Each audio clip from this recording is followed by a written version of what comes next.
At the dawn of the modern age, a small island off the coast of continental Europe did the unthinkable. It forged a global empire stretching across every ocean. How did Britain, once merely a modest kingdom known for its damp climate, come to rule over a quarter of the world's population and dominate the seas with a navy second to none? This documentary unveils the daring explorers, cunning merchants, inventive strategists, and unyielding leaders who expanded the British flag to distant shores. Stay with us for a comprehensive journey through centuries of ambition, innovation, and ruthless determination, an odyssey that shaped entire continents and continues to resonate today.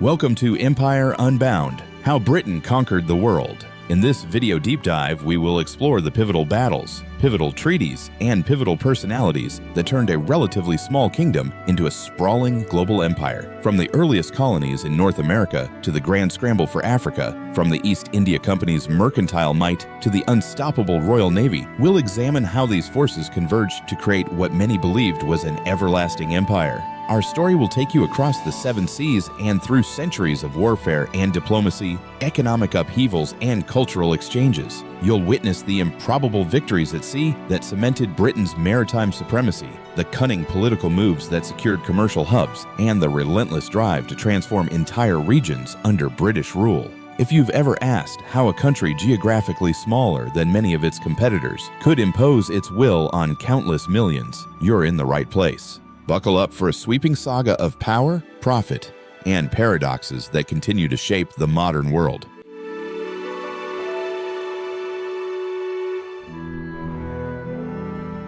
In the late 15th and early 16th centuries, England was far from the dominant maritime power it would later become. Yet seeds of empire were already being planted. Under the Tudors, particularly Henry VII and later Henry VIII, the kingdom sought to bolster its navy, recognizing that the Atlantic world held boundless potential for expansion. The story began modestly. Royal charters encouraged merchants and explorers to search out new lands, while the monarchy backed voyages that mirrored Spain and Portugal's ventures to the New World. It wasn't immediate conquest, but rather exploration and trade that formed the bedrock.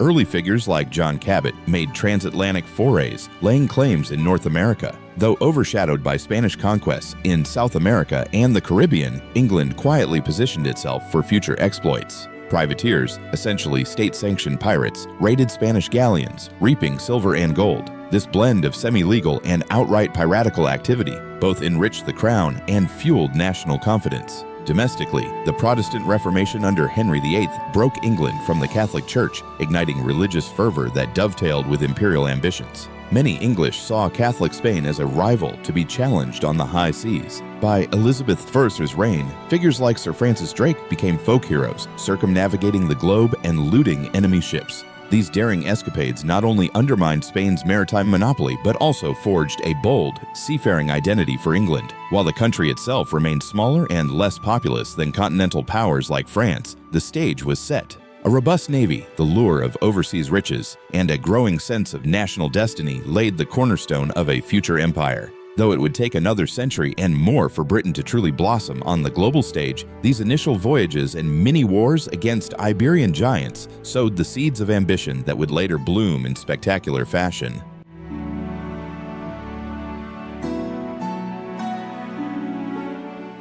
By the late 16th century, England's burgeoning naval aspirations were put to the test in the confrontation that many deemed the ultimate showdown, the Spanish Armada of 1588. King Philip II launched an immense fleet to subdue England and restore Catholic rule, an invasion that seemed destined to crush the upstart island nation. Yet through a combination of cunning tactics, navigational advantages, and fortuitous weather, nicknamed the Protestant Wind, the smaller, more maneuverable English ships decimated the Spanish formation. This victory catapulted England's maritime reputation and fortified Queen Elizabeth I's status as the ruler of an emerging naval power. In the century that followed, trade became the lifeblood of English, soon to be British, expansion.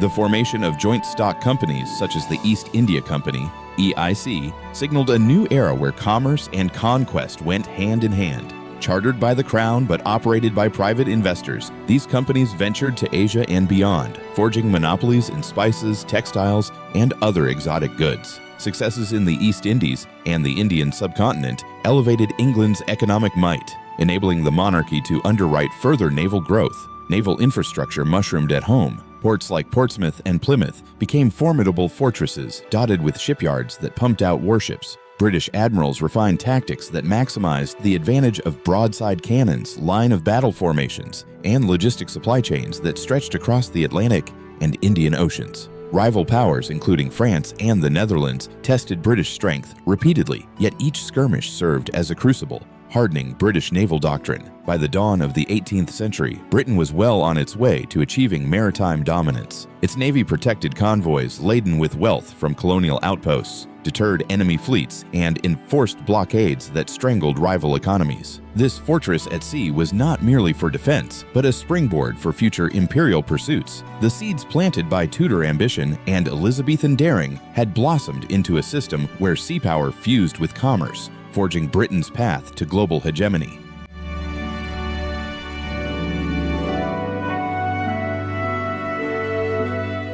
While maritime power laid the foundation, Britain's global ascendancy also hinged on acquiring territories far from home. In North America, the 17th century saw English colonies stretch from Massachusetts Bay to the Carolinas. Fur traders and farmers braved harsh winters, forging settlements that contributed raw materials to the metropole. Although France and Spain vied for control, the English foothold grew steadily, culminating in repeated conflicts like the French and Indian War, also known as the 7 Years' War in Europe. British victories in these North American campaigns led to the acquisition of extensive territories, including Canada, effectively weakening French colonial ambitions. Simultaneously, the Caribbean region became another crucible of British expansion. Sugar plantations on islands like Barbados, Jamaica, and the Leeward Islands turned massive profits, fueling Britain's industrial growth. This sugar revolution transformed agriculture and trade, though it came at a terrible human cost. Tens of thousands of enslaved Africans were forcibly transported to labor in brutal conditions. The Caribbean thus became a keystone in Britain's global empire, linking transatlantic slavery with metropolitan wealth. Further east, Britain laid claim to enclaves in West Africa, first as trading posts for gold and spices, but soon these bases became hubs of the transatlantic slave trade. Meanwhile, competition with Dutch, Portuguese, and French merchants spurred British outposts in Southeast Asia and the Indian Ocean. By the 18th century, the empire's patchwork of colonies, scattered across various oceans, produced unprecedented commercial synergy. Raw materials flowed in: sugar, tobacco, furs, cotton, while finished goods, often textiles from burgeoning English factories, found markets worldwide. Not every conquest was peaceful or straightforward. Colonists in North America clashed with indigenous peoples, and the East India Company navigated local rivalries in India. Still, Britain's systematic approach to forging trading networks, combined with naval muscle, set it apart from earlier empires. The era of small colonies for purely prestigious sake faded, replaced by a dynamic interplay of economics and armed power that enveloped entire continents. Soon, the empire's complexities and contradictions would intensify, yet for now, expansion reigned supreme.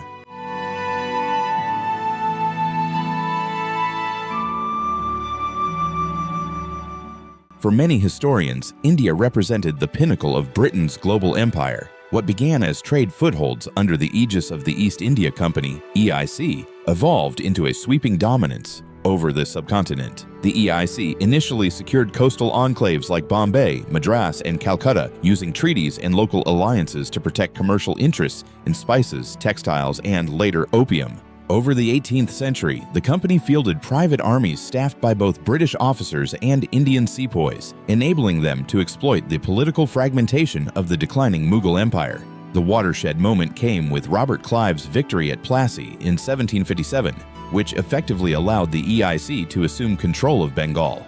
This success spiraled into further conquests, as local princes aligned with or fought against the British, often losing ground either way.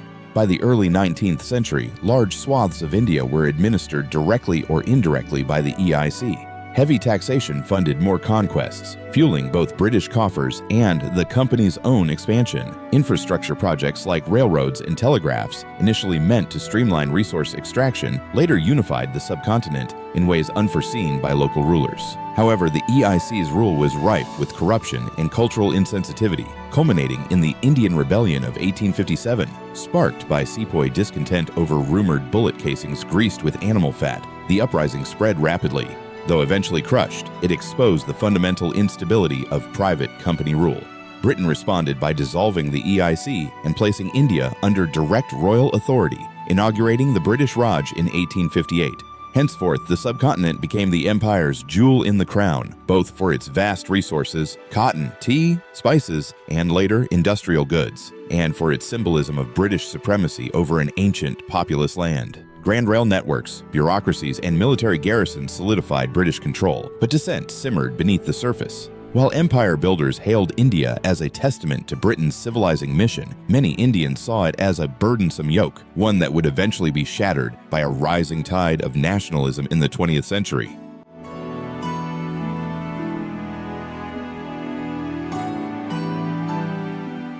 By the mid-19th century, Britain's empire stretched across every time zone. The phrase, "the sun never sets on the British Empire," became literal as flags flew from Canada to Australia, from Africa to Southeast Asia. Driven by technological innovations such as steamships and the telegraph, trade networks thrived under what was often dubbed Pax Britannica, a relative peace enforced by the overwhelming dominance of the Royal Navy. This era, coinciding with Queen Victoria's reign, fused imperial might with industrial leadership. British factories churned out textiles, iron, and machinery at unprecedented scales, supplying goods to captive colonial markets while extracting raw materials at minimal cost. Cities like Liverpool and Manchester exploded in population, financed by the wealth pouring in from sugar, tea, cotton, and gold extracted from the empire's farthest reaches.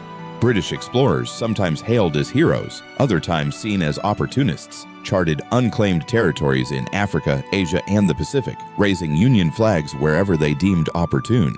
The scramble for Africa, ignited in the late 19th century, saw Britain clinch large portions of the continent, often competing with France, Germany, and Belgium for colonial spoils. Culturally, Britain viewed itself as the apex of civilization, promoting the English language, Christian missions, and Victorian moral codes. Missionaries founded schools while colonial administrators introduced British legal systems. These moves, though championed as benevolent, frequently neglected or suppressed local customs and governance. The empire's infrastructure projects, railways in India, telegraph lines across Africa, benefited trade but also solidified British control, ensuring raw materials flowed outward while manufactured goods flowed in.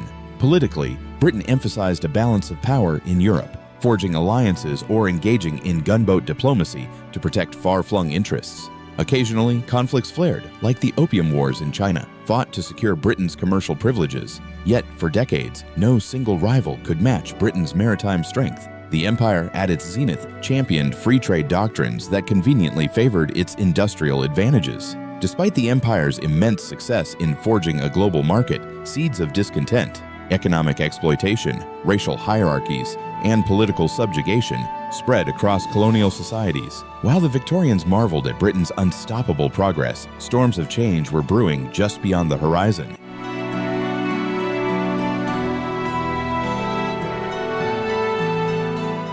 The 20th century dawned with Britain atop a global throne, yet events unfolded that gradually eroded its once unassailable position.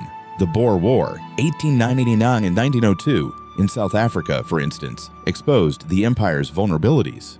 Though the British eventually subdued the Boer republics, the conflict's heavy cost in lives and money revealed cracks in imperial unity. Rising tides of nationalism in Ireland, India, and beyond complicated the empire's old assumption that colonial subjects would remain loyal indefinitely. World War I forced Britain into an alliance with other great powers, draining resources and manpower on an unprecedented scale. Although victorious, the war left Britain economically weakened and confronted by the energetic emergence of new powers, notably the United States. Post-war treaties reshaped the map, awarding Britain new mandates in the Middle East, but also saddling it with greater responsibilities. The Great Depression further strained the empire's finances, while internal pressures for independence simmered more openly. By World War II, Britain's global dominance was critically tested. Japan seized British holdings in Asia, including Singapore, showing that the Royal Navy's aura of invincibility no longer held. Although Britain stood firm against Nazi Germany, bravely resisting the Blitz at home, it increasingly relied on American support. After the war, the empire rapidly unwound. India's independence in 1947 opened the floodgates for other colonies to demand self-rule. Africa too witnessed liberation movements culminating in the 1950s-60s wave of decolonization. Yet the empire's legacy endures in numerous ways: the widespread use of the English language, legal systems, educational models, and parliamentary traditions. Former colonies adopted or adapted these to their own contexts, forging modern nations out of once subjugated territories. Economically, old trade patterns shifted, giving birth to the Commonwealth, a looser, voluntary association of nations. By the late 20th century, Britain had transformed from empire to an important but lesser global power, overshadowed by the Cold War superpowers. Nonetheless, the British Empire's lasting imprint remains etched in global politics, culture, and commerce, a testament to how a small island kingdom once managed to conquer and connect distant corners of the earth.